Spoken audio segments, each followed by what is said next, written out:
Hello friends, welcome to our YouTube channel तैयारी exam की। तो आज के इस वीडियो में हम कक्षा 12वीं जीव विज्ञान से अध्याय है 10 जैव प्रौद्योगिकी एवं उसके उपयोग से 2 अंक स्तरीय प्रश्न देख रहे हैं, जो कि आपके फाइनल बोर्ड एग्जाम में सीधे यहाँ से आने वाले हैं। तो वीडियो को अंत तक देखें। चैनल पर है तो चैनल को सब्सक्राइब कर दे। तो चलिए स्टार्ट करते हैं।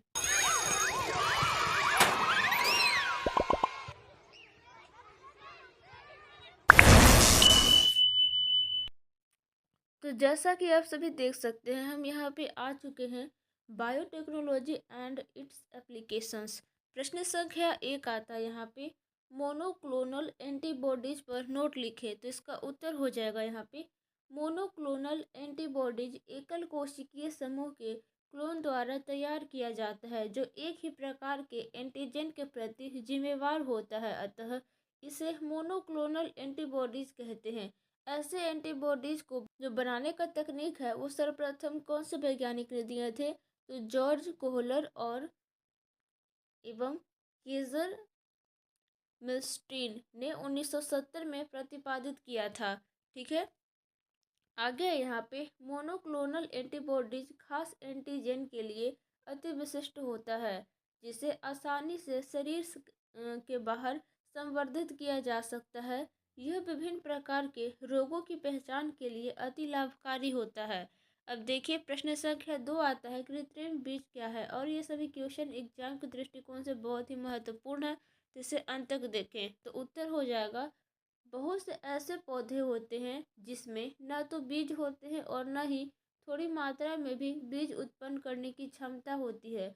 इसी समस्या को दूर करने के लिए आर्टिफिशियल सीड की परिधारणा आई, जो काफ़ी मशहूर होने लगा। इसमें सोमैटिक भ्रूण को अनुकूल मैट्रिक्स में इनकैप्सुलेट किया जाता है। सोडियम एल्जिनेट के साथ साथ माइकोराइजा एवं हर्बिसाइड्स द्वारा। इस तकनीक द्वारा आर्टिफिशियल सीड्स का उत्पादन सेलुलर टोटिपोटेंसी तथा सोमैटिक एम्ब्रायोजेनेसिस पर आधारित है। भारतवर्ष में इस तकनीक का प्रयोग सैंडलवुड तथा मलबेरी के बीज उत्पादन के लिए BARC में किया गया है। ठीक है, तो चलिए प्रश्न संख्या 3 की तरफ चलते हैं। यहाँ पे है, एग्रो बैक्टीरियम पर नोट लिखें। तो उत्तर हो जाएगा, एग्रो बैक्टीरियम एक प्रकार का वेक्टर है जिसके द्वारा निमाटोड के खास जीन को पोषक पादप में प्रवेश कराया जाता है। DNA का प्रवेश इस प्रकार से होता है कि इसके प्रवेश से सेंस तथा एंटीसेंस दोनों प्रकार के RNA पोषक कोशिका में उत्पन्न होते हैं। ये दोनों RNA एक दूसरे के पूरक होते हैं तथा मिलकर द्विबलीय RNA का निर्माण करता है, जो RNAi को शुरू करता है। इस प्रकार निमेटोड के खास mRNA को साइलेंस कर देता है। इसके परिणाम स्वरूप परजीवी किसी ट्रांसजेनिक पोषक में जीवित नहीं रह सकता है। अतः ट्रांसजेनिक पादप परजीवी के संक्रमण से सुरक्षित रह पाता है। अब देखिए प्रश्न संख्या 4 है, फ्लेवर सावर टमाटर पर नोट लिखें। फ्लेवर सावर टमाटर, तो ये सभी क्वेश्चन जो आता है नोट लिखने का, वो सभी परीक्षा के दृष्टिकोण से बहुत ही महत्वपूर्ण होता है। तो आप लोगों को बहुत ही अच्छे से देखना है जो नोट लिखने का होता है। ठीक है, वो किसी भी टॉपिक पे पूछ सकता है। तो चलिए फ्लेवर सावर पर देखते हैं। उत्तर हो जाएगा, किसी फ्लेवर सावर ट्रांसजेनिक टमाटर में मूल रूप से मौजूद टमाटर के जीन को अवरुद्ध कर दिया जाता है। इस जीन द्वारा आगे है, पोल्गे लैक्चार्निज नामक एंजाइम का स्रवण होता है, जो फल के सॉफ्टनिंग में भाग लेता है। अतः इस एंजाइम के कम मात्रा में उत्पादन होने से टमाटर के शीघ्र पकने की क्रिया कम हो जाती है। अतः यह सबसे लंबे समय तक ताज़ा बना रहता है। प्रश्न संख्या 5 है, बेटे कॉटन पर नोट लिखे। और ये भी क्वेश्चन बहुत ही इम्पोर्टेंट है, परीक्षा के दृष्टिकोण से एक क्वेश्चन आया था। ठीक है, तो उत्तर हो जाएगा यहाँ पे, बैसिलस थुरिंजिएंसिस के कुछ स्ट्रेन द्वारा एक खास कीटों को मारा जाता है, जैसे लेपिडोप्टेरन, तंबाकू, वर्डवर्म, कोलियोप्टेरनस ईजी बीटल तथा एग्जाम्पल में डिप्टेरम्स जैसे फ्लाई वृद्धि के समय बेसिलस थुरिनजिएंसिस द्वारा प्रोटीन क्रिस्टल का निर्माण एक खास अवस्था में होता है। इन क्रिस्टल्स में विषैला कीटनाशी प्रोटीन होता है, मध्य आंत की दीवार से बंधकर छेद कर देता है। इस कोशिका की दीवार में सूजन तथा तोड़न होने के कारण कीटों की मृत्यु हो जाती है। अब देखिए यहाँ पे प्रश्न संख्या 6 क्या कह रहा है। वर्ण योगी चिन्ह पर नोट लिखे। तो नोट लिखने का बहुत महत्वपूर्ण है, हो सकता है आपके फाइनल बोर्ड एग्जाम में पूछ दे। तो उत्तर हो जाएगा संवाहक को ओरी के साथ साथ वर्ण योगी चिन्ह की भी आवश्यकता होती है जो अरूपांतर जनों की पहचान कर सके और उन्हें समाप्त करने में सहायक सिद्ध हो सके। साथ ही साथ यह रूपांतरजों की चयनात्मक अनुमत वृद्धि को होने दे। प्रायः टेट्रासाइक्लिन जैसे प्रतिजैविकों के प्रति प्रतिरोध कोडित करने वाले जीन ई कोलाई जीवाणु के लिए उपयोगी वर्ण योगी चिन्हक माने जाते हैं। अब देखिए प्रश्न संख्या 7 आता है जिन चिकित्सा पर नोट लिखें। तो उत्तर हो जाएगा जिन चिकित्सा तकनीक द्वारा जीन दोषों का सुधार किया जाता है। इसमें रोग के उपचार हेतु जीनों को व्यक्ति की कोशिकाओं या ऊतकों में प्रवेश कराया जाता है। जिन चिकित्सा में आनुवांशिक दोष वाली कोशिका के उपचार हेतु सामान्य जीन को व्यक्ति या भ्रूण में स्थानांतरित किया जाता है। ये स्थानांतरित जीन निष्क्रिय जीन की क्षतिपूर्ति कर उनके कार्यों को संपन्न करते हैं। फिर आगे है जिन चिकित्सा का सर्वप्रथम प्रयोग 1990 में एक 4 वर्षीय लड़की ध्यान देंगे पर किया गया था जिसमें एडिनोसिन डीएमिनेज एडीए की कमी हो गई थी। ये बात आपको याद रखनी है। यह एंजाइम प्रतिरक्षा तंत्र के कार्य के लिए अति आवश्यक होता है। कुछ बच्चों में एडीए की कमी को दूर करने के लिए अस्थि मज्जा प्रत्यारोपण किया जाता है। अब देखिए प्रश्न संख्या 8 आता है आणविक प्रोब्स पर नोट लिखें। उत्तर हो जाएगा नोट लिखने का महत्वपूर्ण है सभी कि मॉलिक्यूलर प्रोब्स डीएनए या आरएनए का छोटा खंड है जिसका उपयोग किसी न्यूक्लिक अम्ल नमूना में पूरक श्रृंखला को तलाशने के लिए किया जाता है। ये प्रायः 200 से 500 न्यूक्लियोटाइड श्रृंखला से बना होता है। ये खंड या प्रोब्स किसी रेडियोधर्मी या अरेडियोधर्मी यौगिक द्वारा स्तरित किया जाता है। डीएनए तथा आरएनए की पहचान तथा पृथक्कीकरण के लिए एकल वलीय डीएनए प्रोब्स या डेनरेचर्ड द्विवलीय डीएनए प्रोब्स एवं आरएनए प्रोब्स का उपयोग किया जाता है। संख्या 9 आता है इलेक्ट्रोपोरेशन पर नोट लिखें। तो इसका उत्तर हो जाएगा इस तकनीक द्वारा विद्युतीय संवेग को क्षणिक या अस्थायी तौर से किसी पादप कोशिका की झिल्ली पर छिद्र द्वारा प्रवाहित किया जाता है जिससे कि डीएनए अणु को पादप कोशिका में प्रवेश कराया जा सके। पोरेशन। अब देखिए प्रश्न संख्या 10 आता है गोल्डन धान क्या है। तो बहुत इंपॉर्टेंट है परीक्षा के दृष्टिकोण से। तो उत्तर हो जाएगा धान में विटामिन ए या इसका नज़दीकी प्रिस्कर्सर नहीं होता है परंतु धान के पौधों में ट्रांसजीन डालकर एक अलग किस्म का धान फेडरल इंस्टीट्यूट ऑफ टेक्नोलॉजी द्वारा पैदा किया गया जिसमें बीटा कैरोटीन संश्लेषण की क्षमता हो। ऐसे धान सुनहरे रंग के होते हैं अतः इसे गोल्डन राइस नाम दिया गया। यह अंधापन रोकता है। ठीक है। अब देखिए प्रश्न संख्या 11 है जेल इलेक्ट्रोफोरेसिस क्या है। तो इसका उत्तर हो जाएगा जेल इलेक्ट्रोफोरेसिस एक प्रकार का ऐसा तकनीक है जिसमें उच्च विद्युत धारा के प्रवाह के कारण जेल में डीएनए के छोटे छोटे खंडों का अलगाव होता है। डीएनए के इन छोटे छोटे खंडों में अलग अलग आवेश होता है अतः वे जेल में अलग हो जाते हैं। वो वाला आप लोग जेल नहीं समझिएगा पुलिस जो बंद करता है, ये जेल होता है जेल टाइप का। अब देखिए प्रश्न संख्या 12 आता है जो कि परीक्षा के दृष्टिकोण से महत्वपूर्ण है। चांस है बहुत ज़्यादा 2 अंक के आपके क्वेश्चन में पूछ दे। ह्यूम्युलिन क्या है।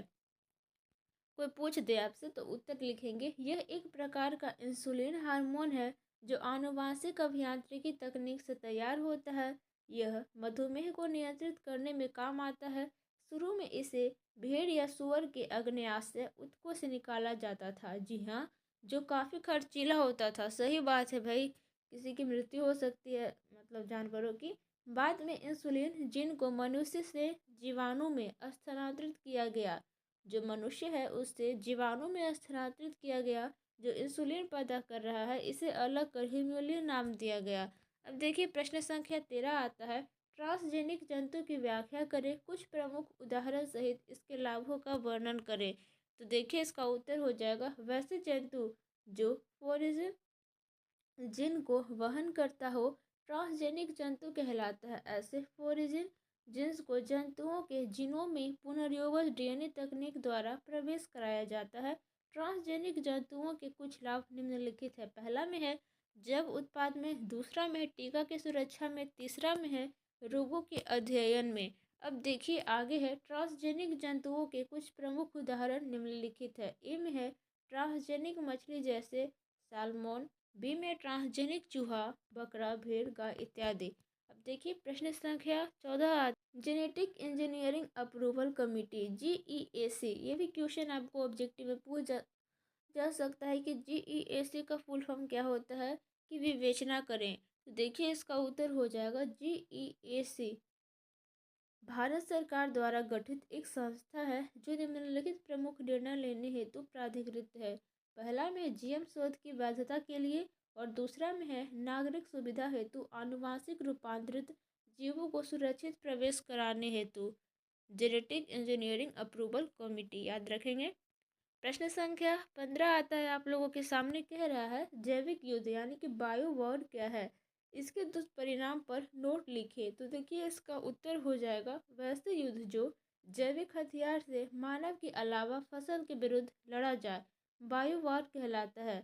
इसके लिए विषाणु, जीवाणु, कवक, बीजाणु एवं टॉक्सिन्स का उपयोग बायो वेपन्स के रूप में किया जाता है। जैविक युद्ध के गंभीर दुष्परिणाम होते हैं जैसे एंथ्रेक्स, स्मॉल पॉक्स, प्लेग इत्यादि, जो जैविक औजार द्वारा हुआ करता है। प्रश्न संख्या 16 आता है, देखिए ज़्यादा क्वेश्चन नहीं है, 3-4 और हैं। परजीवी ट्रांसजेनिक जंतुओं के हानिकारक कुप्रभाव का वर्णन करें। तो देखिए इसका उत्तर हो जाएगा, ट्रांसजेनिक जंतुओं के प्रमुख कुप्रभाव निम्नलिखित है। पहला में प्रोटीन, विभिन्न जीवों में प्रवेश कराए गए जिनों द्वारा पॉलीपेप्टाइड संश्लेषण के अलावा प्रोटीन तथा एंजाइम्स का भी संश्लेषण होता है। हालांकि बाह्य प्रोटीन प्रायः शरीर के प्रतिरोधी तंत्र द्वारा आक्रमण कर दिए जाते हैं। परिणामतः क्षतिग्रस्त रसायन लंबे समय के बाद हानिकारक साबित होते हैं। दूसरा में है मानव अंग, ऑटोग्राफ्ट्स एवं आइसोग्राफ्ट्स द्वारा वृक्क, यकृत, हृदय जैसे विस्थापित अंगों को प्राप्त किया जाता है। हालांकि ऐसे अंग की वृद्धि इथिटिकल नहीं होती है। अब तीसरा में आता है यहाँ पे मानव क्लोनिंग। आजकल किसी भी जीव का क्लोनिंग करना संभव हो पाया है, पर यह परिवार तंत्र को बर्बाद कर देगा। अब देखिए चौथा में आता है 4 नंबर में प्रजातियों की अखंडता। विभिन्न जीवों में जीनों के प्रवेश के साथ प्रजातियों की अखंडता का उल्लंघन होता है। प्रश्न संख्या 17 आता है, परजीवी बैक्टीरिया यानी कि ट्रांसजेनिक बैक्टीरिया क्या है, उसका उदाहरण दें। तो उत्तर में हो जाएगा, किसी जीवाणु बैक्टीरियम में एक या अधिक श्रृंखलाबद्ध फोरिजिन जीन को प्रवेश यानी कि इंट्रोड्यूस कराया जाए तो बाद में यह ट्रांसजेनिक कहलाता है। उदाहरण के तौर पर दो डीएनए सीक्वेंसेस मानव इंसुलिन की ए एवं बी श्रृंखला को इकोलाई जीवाणु के प्लाज्मिड में प्रवेश कराए जाने पर इसे परजीवी बैक्टीरिया ट्रांसजेनिक बैक्टीरिया कहते हैं, जिससे इंसुलिन का उत्पादन शुरू हो जाता है। प्रश्न संख्या 18 है, प्रथम ट्रांसजेनिक गाय का नाम लिखें, इसमें प्रयुक्त होने वाले जीन का नाम लिखें। तो उत्तर हो जाएगा, ऐसे प्रथम ट्रांसजेनिक गाय का नाम रोजी है। ये बात आपको याद रखनी है। इस गाय के जीनों में मानव का अल्फा लैक्ट एल्ब्यूमिन जीन को प्रवेश कराया गया, जिससे दूध में प्रचुर पोषक पदार्थ की मात्रा में वृद्धि हो सके। प्रश्न संख्या 19 आता है, आणविक फार्मिंग पर नोट लिखें। तो इसका उत्तर हो जाएगा, किसी ट्रांसजेनिक जंतु फसल में ड्रग्स और प्रोटीन के बृहद उत्पादन को जो जैव रिएक्टर के रूप में उपयोग किया जा सके, आणविक फार्मिंग कहते हैं। सही जीन के प्रवेश के कारण ऐसे पौधे जैव रिएक्टर के रूप में उपयोग में लाए जाते हैं जो अमीनो अम्ल, प्रोटीन, विटामिन, ड्रग्स एवं एंजाइम जैसे यौगिकों को रूपांतरित कर देते हैं। प्रश्न संख्या 20 जो कि लास्ट है, ट्रांसजेनिक तंबाकू पौधे पर नोट लिखे। बहुत ही इंपॉर्टेंट है ये चैप्टर परीक्षा के दृष्टिकोण से, और यहाँ से बहुत सारे क्वेश्चन आने के चांसेस हैं। तो इसका उत्तर हो जाएगा बैसिलस थुरिंजिएंसिस नामक जीवाणु से किसी तंबाकू पौधा में जीन को उत्पन्न किया जाता है। यह जीन कीटनाशी प्रोटीन है जो कीट के आमाशय की आंतरिक भित्ति को क्षतिग्रस्त कर देता है, जिससे कीट की मौत हो जाती है। ऐसे जीन युक्त तंबाकू पौधों द्वारा अपने कीटनाशी का निर्माण किया जाता है। सो आई होप आप सभी को वीडियो अच्छा लगा होगा, तो लाइक कर दे, चैनल पर है तो चैनल को सब्सक्राइब करके बेल आइकन को प्रेस कर दे, ताकि हमारे और भी आने वाले वीडियो का नोटिफिकेशन सबसे पहले आप सभी तक पहुंच सके। अगर आपको इसका पीडीएफ प्राप्त करना है तो उसके लिए सिंपली टेलीग्राम पे जाएंगे और चैनल का नेम सर्च करेंगे तैयारी एग्जाम के 12th ग्रुप। जैसे ही सर्च करेंगे हमारे चैनल का लोगो आ जाएगा, क्लिक करके आप सभी ज्वाइन कर लेंगे। वहाँ पे बहुत सारे पीडीएफ है, वहाँ से पढ़ के आप लोग एग्जाम में अच्छे अंक प्राप्त कर सकते हैं।